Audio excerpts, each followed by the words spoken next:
Ngayon, anong nangyari kay Zaldico? Nandun sa Amerika, kumakain ng American burger. Nagawa nila, nakidnapin si dating Pangulong Rodrigo Duterte. Hindi nila magawang kunin at kidnapin si Zaldico pabalik ng Pilipinas. Ano lang nagawa nila? I-cancel ang travel authority. Hanggang dun lang. Tama ba yun? Bilyon-bilyon ang kailangan ko sagutin, tapos ang gagawin mo lang i-cancel ang travel authority. Diba? Napakadali nun. I-cancel mo. Di aalis akong congressman. Nandito pa rin ako.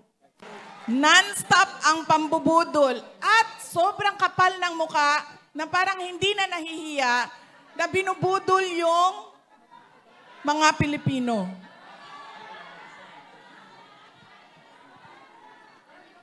Naman sa ating bayan ay nakikita ninyo, 'di ba? Sumabog na, sumabog na ang 2025 budget. Kung maalala ninyo, July 2024 ako nag-resign. July 2024. Dahil yan din yung simula ng budget. Noong 2023, sinabi ko sa inyo, noong 2022, nagka-problema na kami sa DepEd budget. Dahil gusto nga nila kunin yung school building fund. Bilyon-bilyon kasi yan. Noong first year, hindi nila nakuha. Kasi nagawa namin ng paraan na sinabi namin, may department order kami. Noong pinapahirapan nila ang aming opisina kasi nag-fishing expedition sila ng ebidensya para may kaso kuno sila, kinulong-kulong nila yung mga kasama namin sa detention unit ng House of Representatives. Ngayon, anong nangyari kay Zaldico? Nandun sa Amerika, kumakain ng American burger. Sabi ko nga, nagawa nila na sumali sa kidnapping sa Turkey ng mga batang Pilipino. Nagawa nila na kidnapin si dating Pangulong Rodrigo Duterte. Hindi nila magawang kunin at kidnapin si Zaldico pabalik ng Pilipinas. Ano lang nagawa nila? I-cancel ang travel authority. Hanggang dun lang. Tama ba yun? Bilyon-bilyon ang kailangan ko sagutin, tapos ang gagawin mo lang i-cancel ang travel authority. Diba? Napakadali nun. I-cancel mo. Di aalis akong congressman. Nandito pa rin ako.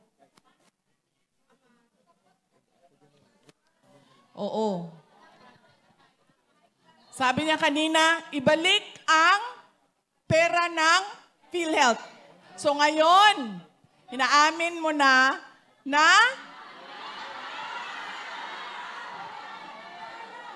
kasi hindi lang yon. Hindi ko alam kung nabanggit ni Attorney Vic Rodriguez. Kukunin daw nila sa savings. Paano ka nagkaroon ng savings na wala ka pang declaration ng savings? Wala ka nga, nagkulang ka nga deficit ka nga paano ka nagkaroon ng savings?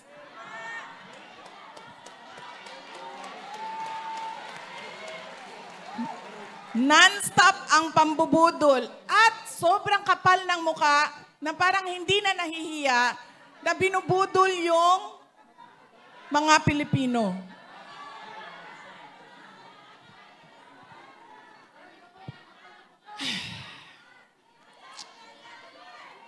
Pahiram ako ng cellphone ko.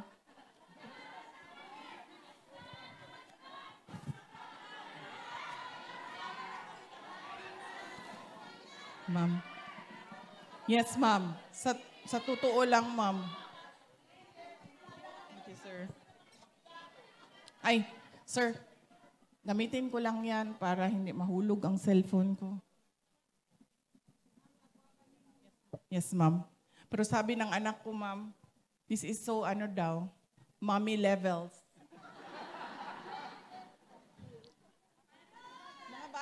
Mga bata, ayaw nila ng ganito, no? Ayaw nila.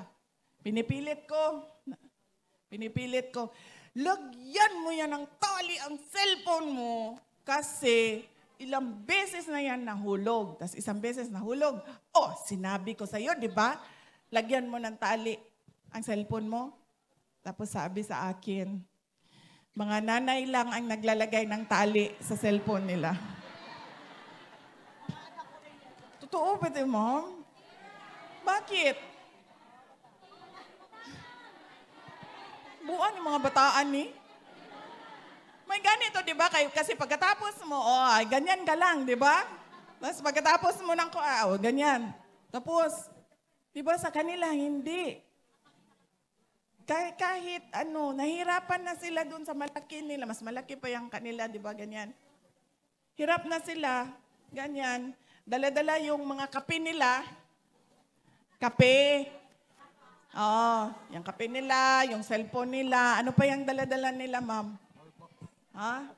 Yung electric pan nila, kape, yan, lahat.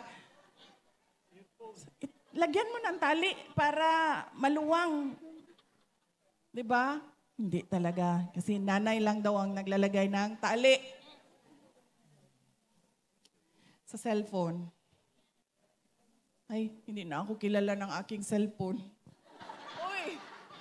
Oy!